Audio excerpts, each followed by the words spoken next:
and I ended up getting disfellowshipped. I ended up getting excommunicated. I think I was 20. I got pregnant. And so, here I am. And like I said, I came from a good family, and being shunned from all of my family. Hi, I'm Jada. Welcome to Awaken to Freedom, the podcast about finding your freedom after leaving abusive environments, whether that's a cult, a high control religion, or a toxic relationship. Each week we interview brave women who have escaped these controlling situations, discovered their voice, and gone on to lead incredible lives. Their stories are inspiring and offer encouragement to anyone listening that there is a way out and a light at the end of the tunnel. You have a voice, and we hear you. If you're a woman who'd like to share her story and be a guest on this podcast, please visit awakentofreedom.ca. Join us every week for a new story of courage and hope. New episodes will be uploaded every Thursday. And if you'd like to see our faces, please head over to YouTube and don't forget to like and subscribe. Feel free to comment, as that helps the algorithm and allows more people to view our content. Today, my special guest is Deanna Moore, who's actually zooming in from Ecuador. You might recognize Dena from my interview, and today we have the privilege of hearing her story. This interview is going to be brought to you in a series of 3 episodes. But today, in episode 1, Dena shares her profound journey growing up in the Jehovah's Witness organization, detailing her experiences of indoctrination, marriage, abuse, and the struggles of leaving the faith. She reflects on the psychological impact of her upbringing, the challenges of navigating relationships within the strict confines of the religion, and the journey of rebuilding her life after exiting the cult. Dena emphasizes the importance of healing and the complexities of identity loss after leaving a high control group. Make sure you subscribe and tune in next week for episode 2. So today, episode 1, welcome Dena. Okie dokie. Yep, I came from 5 generations. I joke that I think my people founded the religion. I got baptized at 10. I started pioneering at 11. We were about 45 minutes outside of Bethel. So Stephen Lett actually taught my first pioneer school. I think it was about 12. They were forming a Spanish congregation. There was a little Spanish group in the Kingdom Hall. So I was in Spanish by the time I was about 12 or 12 and a half. So that was kind of that was my indoctrination. I mean, it was pretty deep. All my family, they're all elders and pioneers, Bethelites, hardcore. I came from a very, very, very hardcore family. I think too, growing up right near Bethel like that is maybe different too from other parts of the country, because you're right there. Members of the governing body would come out and give our special talks. They'd come out and give memorial talks and the talk that comes after that. And, we lived in a really resort-y kind of area.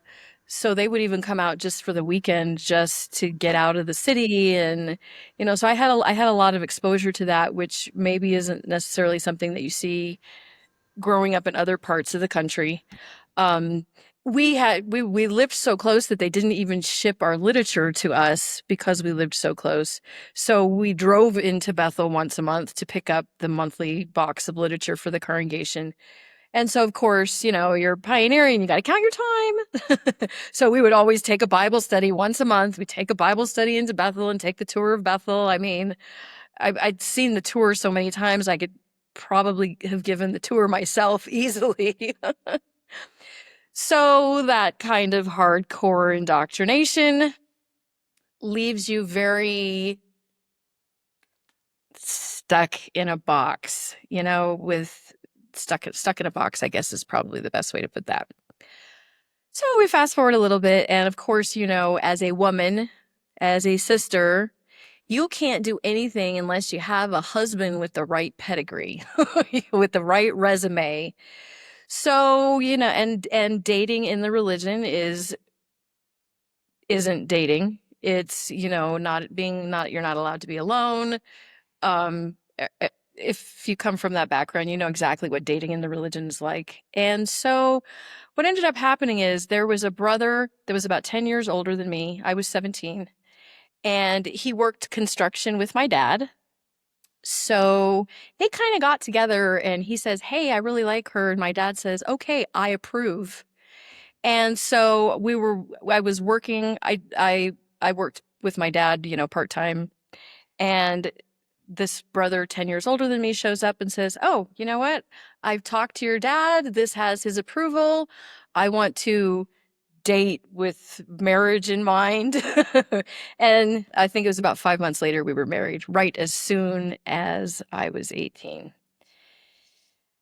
And, here I am all optimistic, right? And it's so damaging to not know the person that you marry. It's so damaging to make a lifetime commitment with somebody that you've never been alone with before. So here I am, all innocent and naive because, I grow up in the religion, no dating experience or anything like that. We didn't hold hands, we didn't kiss. It was a very, very spiritual courtship, is what I chalked that up as. And on our wedding night, he ends up scrubbing himself in the shower for like 3 hours. And here I am all confused. I am like, what the heck? What the heck is going on? So we didn't go on the honeymoon right away. And 2 or 3 days after we got married, we'd gone over to my in-laws' house for breakfast, and my sister-in-laws say, we need to take you out separately because there's some things about our family that you should know.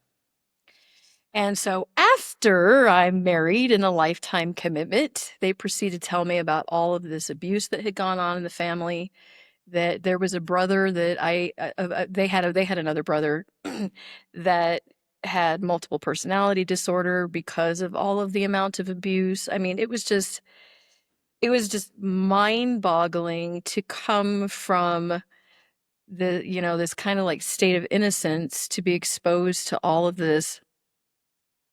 What the heck? I mean, I'm not even sure I knew what to think, I have come to see now that I'm out of the religion how much abuse there was. And in that way, I feel like I was pretty fortunate because my family was really strict. They were very hardcore Jehovah's Witnesses, but I didn't come from an abusive family. I came from a very strict family, but I didn't know things like that happened in the true religion. I didn't know things like that went on. So this was kind of like my first exposure to, oh my goodness, what have I gotten myself into? So, but it's too late. So now I'm just gonna make the best of it. And one of the reasons that I married him, he was an elder, he was a regular pioneer. He did international branch construction work, and I wanted to do that. I wanted to travel. I wanted to serve Jehovah fully to the best of my lowly abilities as a woman. And so we got special permission from the branch to go to Mexico.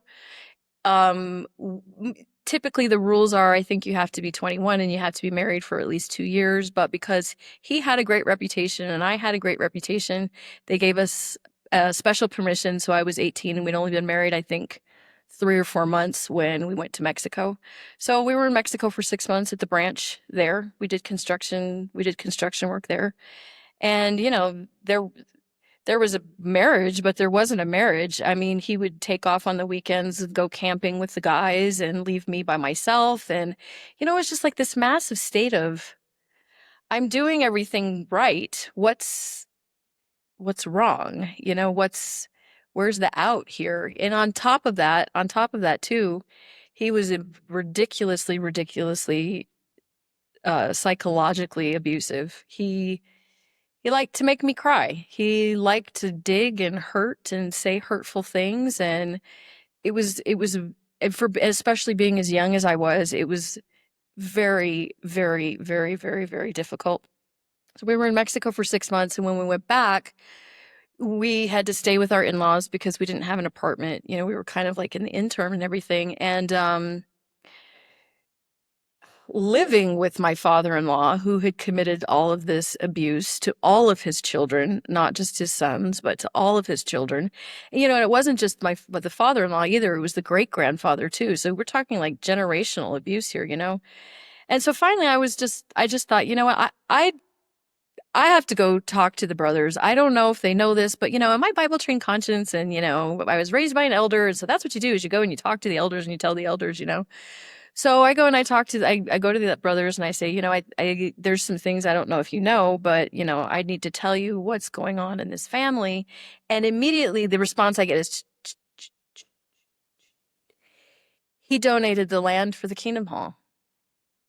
And we're in the Hamptons. The land for the Kingdom Hall, even 30 some years ago, was probably worth millions of dollars. And he donated the land for the Kingdom Hall. So the answer was, we're gonna leave it up to Jehovah. We're gonna leave it in Jehovah's hands. And my head was like, what? Okay. I mean, you know, again, here I am, just a woman. I don't know the higher workings of God's Holy Spirit. So I guess that's what we do. It was it was a ridiculously emotionally confusing situation to be in, because even at this time, I don't even think I was 19. I'm still a baby. I was still young. By that time, my family, when I was in Mexico, my family had moved out of New York. So they had moved back to the Midwest, and the abuse had gotten to the point where I finally just said, you know what, I'm going to go back out to Colorado, where my family is. You can come, you can stay, whatever. But basically, it was I didn't want to live with my father-in-law anymore. So we ended up moving back to Colorado, and the abuse got worse. Once he was away from his safe network, the abuse got significantly, significantly worse. And I felt like I needed to, I needed to get out. And, of course, you can't get a divorce unless you have scriptural grounds. And, obviously you don't need scriptural grounds, but when you grow up in a cult, you think you do. And for our audience, though, can you just explain what scriptural grounds are for Oh the yeah, people you who have are to go not out and Jehovah's sleep with Witnesses? somebody. Right. You You have go to commit sleep with adultery. somebody. Right, yeah. Yeah. Yeah. Domestic violence, which was in that relationship, abuse, depression, suicidal thoughts. Oh yeah, you don't get a divorce for any of that. You're not allowed, you have to stay married for all of those reasons. The only reason you can have some sort of divorce, and the consequence is probably going to be getting kicked out too. And kicked out, shunned, losing everything that you know. But that's what you're going to have to do if you're going to get a divorce. Now, of course, I'm brainwashed. I grew up in a cult. I mean, normal people just file for divorce. So that's what I did. I went out and, I met somebody I worked with, and I ended up getting disfellowshipped. I ended up getting excommunicated. I think I was 20, and I got pregnant. And so, here I am. And like I said, I came from a good family, and being shunned from all of my family, being shunned from every human that I knew, friends, social group, work, everything. It's a complete shunning that they do. I couldn't, even though that was, obviously painful. It's meant to be painful. They want to punish you so that you forced to go back. Basically, it's emotional blackmail is what it is. And of course, I responded. I went back. I felt like I had to, because I wanted my baby to have grandparents and aunts and uncles and cousins, and I wanted her to have the family environment that I had. And so I did. I went through the steps to do the process of getting reinstated, and I mean, I don't know how much you want to go into all the horror stories of the back end stuff that I've seen on the religion, because that process was As much as crazy. you're comfortable talking about. So, okay. So we're going to go into some of the dirty stuff, because people don't always, because when you're in the cult, you are told that it doesn't matter what kind of crap goes on, you just trust in God. You just trust in God. And you know what? I'm pretty sure that every single person who is in that religion has seen more crap, and you just got to put up with it because you're going to trust in God. And there's imperfections because we're imperfect, and even Moses was imperfect, and all, but we're being abused. We're going through abuse. So the way the getting back into the religion process works is, you faithfully go to the meeting in that time 3 times a week. You sit there and nobody talks to you for at least a year. And so I did that. I've got this little bitty baby. I sit there 3 times a week. Nobody talks to me. And I did that for an entire year. And so now it's time to turn in my letter. So you write this letter to the elders and you give it to them and you say, I'm repentant enough that I'm ready to come back into the organization, right? So I hand in the letter, and the presiding overseer at the time takes my letter and he goes like this. And he throws it in the trash. And I go, what? And he goes, yeah, ask your dad. And I go, so of course I'm disfellowshipped. It's not like my family is having huge spiritual conversations with me or anything. So, but I did. I go to my dad and I go, he ripped up my letter. What's going on?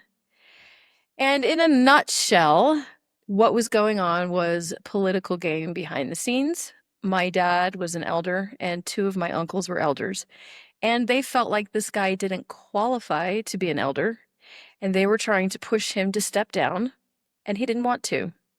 So he used me as a pawn and basically said, she's never getting reinstated unless you guys step down. So there's like this massive power play behind the scenes. And hello, I just want to talk to my family. So my dad's like, okay, it's okay. It's okay. Just wait till the circuit overseer comes and see if anything happens. Circuit overseer comes and goes. Nothing happens. And then they announced that my dad and both of my uncles are going to step down from being elders. And so now they are no longer elders. And then the presiding overseer calls me and he says, okay, you're reinstated now. And I go, wait, don't you need to meet with me or something? He goes, no, it's fine. We're going to announce it at the next meeting. Okie dokie. Yeah, so much for an organization having a Holy Spirit where you're making decisions under God's direction. I'm just the life of my baby we're just a pawn in your game. I was so furious. If it hadn't been for having the baby and wanting to have having the family relationship back, I probably would have left again right then because how does that have anything to do with a person's repentance? How does it have anything to do with anything? It didn't. It didn't. So here I am. Now I'm back. I'm back in the religion. I had married the baby's dad. He was not one of Jehovah's Witnesses. And of course, this creates a whole other whirlwind of issues because when he met me, I was out. I was excommunicated. I'm shunned. And now I'm not, And so, the fun girl that he met is now a mother of a baby and an active Jehovah's Witness going to meetings and not celebrating Christmas and all of that. So it caused massive problems in this marriage. Obviously, honestly, I can't even really say I blame him because that wasn't what he signed up for either. So we ended up having 3 small kids and they were 4, 3, and 2. And he was one of those husbands that ripped up your clothes, burned your literature, said, you choose your God or my God. I mean, I was one of those wives that put up with the persecution all in the name of God. So by the time the kids were about 4, 3, and 2, he left. He said, what he said was, choose your God or me. And so I chose God, and he had a girlfriend. And so here I am, whopping 27 years old, divorced twice, 3 kids, which, as you know, in the religion also makes you pretty much untouchable, right? So, and I was definitely struggling with how am I going to be a single mom, Nobody's ever going to want to marry me. And if you are not one of Jehovah's Witnesses, that probably sounds insane to you because I think it sounds insane and I'm saying it. But when you're in it, that's the only option you have. That's the only option you have. Your option is marry somebody without sleeping with them. Basically, you're marrying a total stranger or you're celibate for the rest of your life. I mean, how do you make a good decision under those circumstances? I mean, pretty much any decision you make is going to be doomed to fail. You're setting yourself up for failure, but you're in a cult. You're in a cult. You don't know, you know? I mean, I'm assuming that not all of your audience knows exactly how strict Jehovah's Witnesses are, but you're not allowed to do outside research. You're not allowed to get higher education. You're not even really encouraged to make money. You're encouraged to be poor so that you can dedicate 90 hours a month to the preaching activity. You have to live your life as though the end of the world is coming tomorrow. I mean, and you're living in this constant I want to not panic. That's maybe not quite the word. I mean, although maybe some people do, but the fears of Armageddon and that Yeah. pressure that's constantly over you is you don't make good decisions when you're in that kind of when you're in a cult.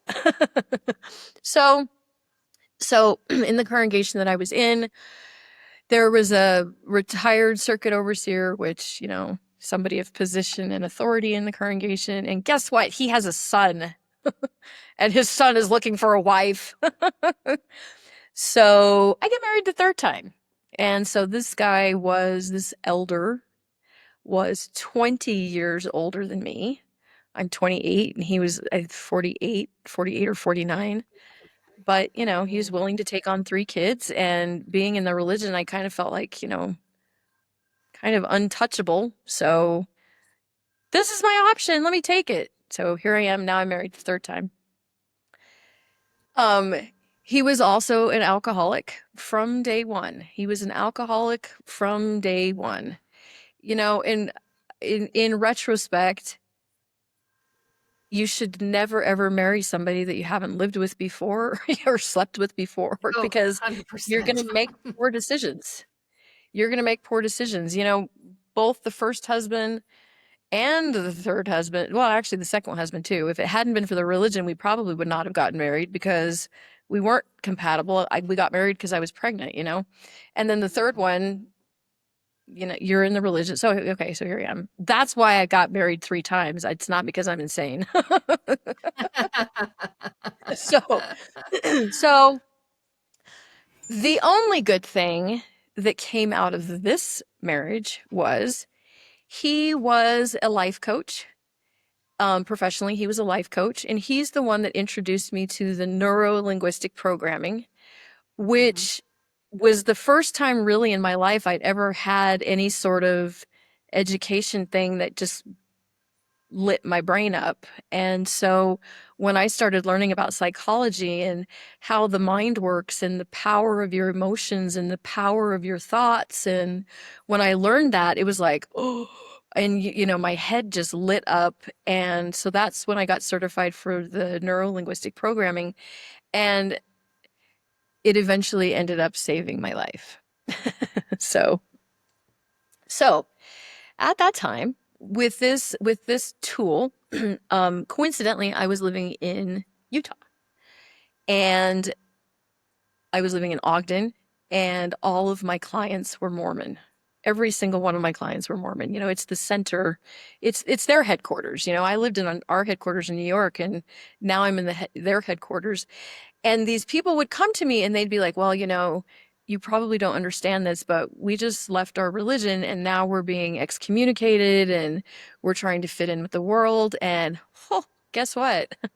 Actually, I did understand because, the Mormon faith and the Jehovah's Witness faith, they don't have the same beliefs, but their structures are almost identical. Both of those religions do the excommunicating,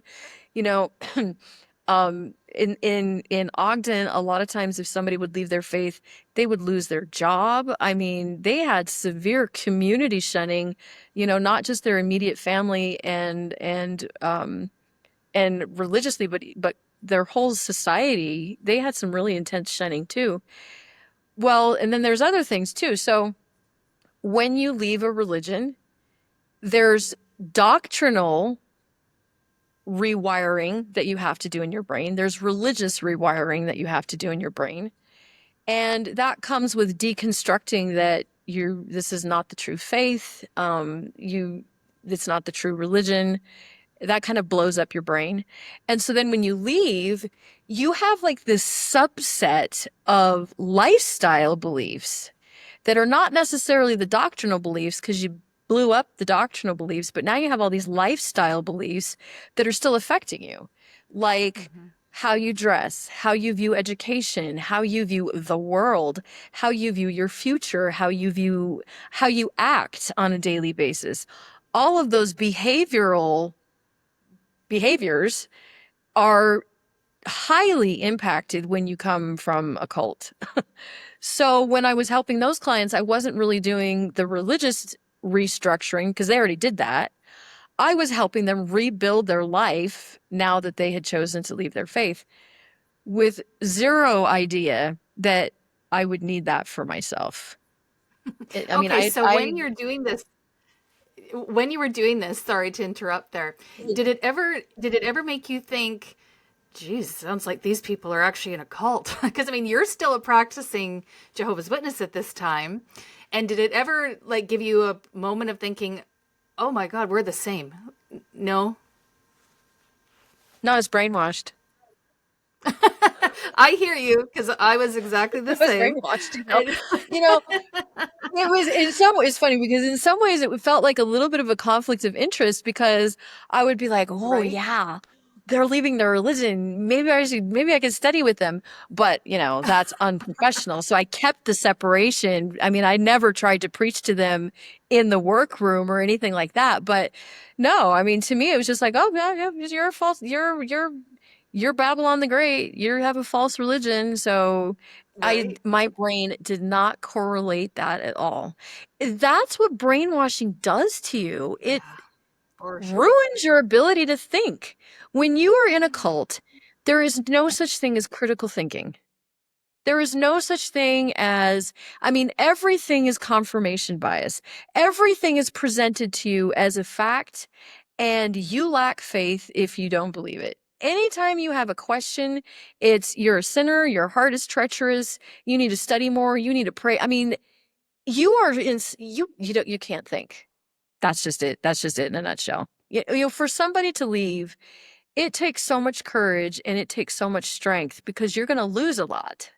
You know, you're going to lose your paradise. You're going to lose, your hope, your dreams for the future, your resurrection, your hope, all these hopes and stuff. And you've got some serious deconstructing to do when you get out in order to thrive.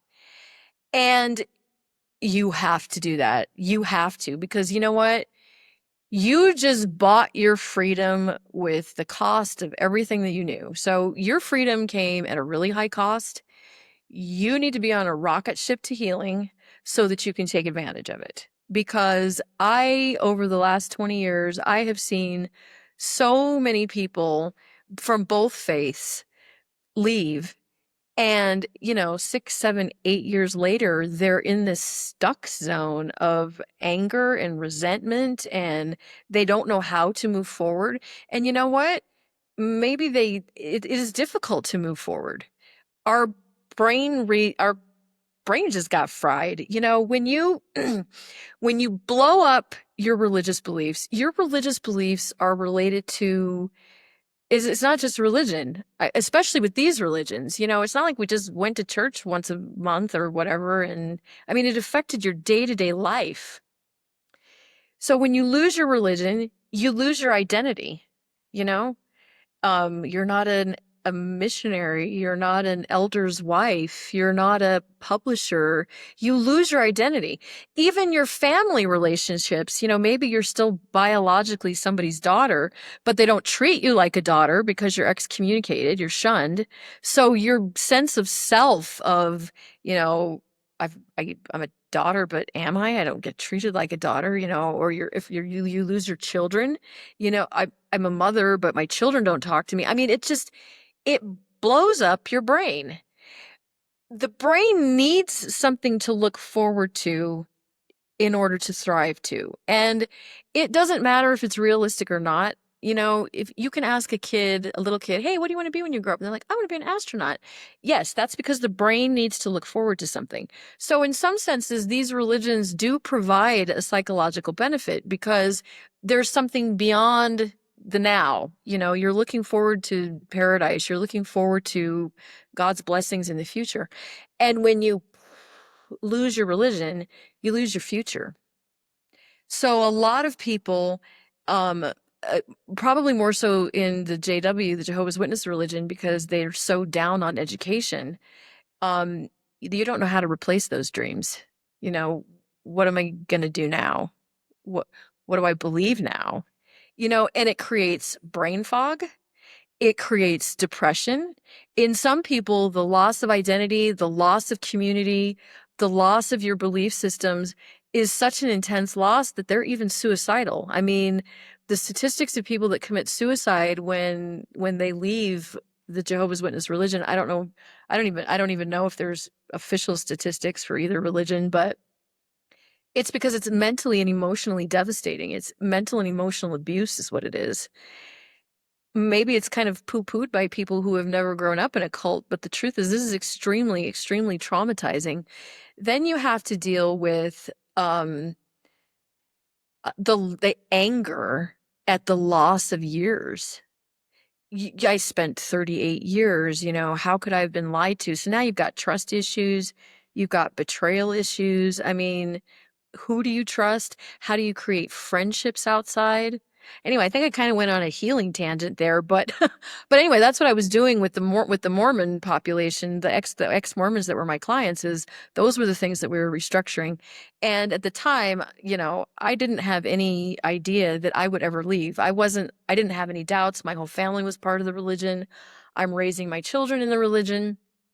Okay, so then in 2011, we moved to serve where the need was great in the Dominican Republic. And there was a lot of good things that came out of that. I loved living outside of the States. I loved the kids having the cultural experience. We were fully immersed in the missionary life. My kids spoke Spanish. We were actually in a Haitian Creole congregation, so we spoke French and Haitian Creole too.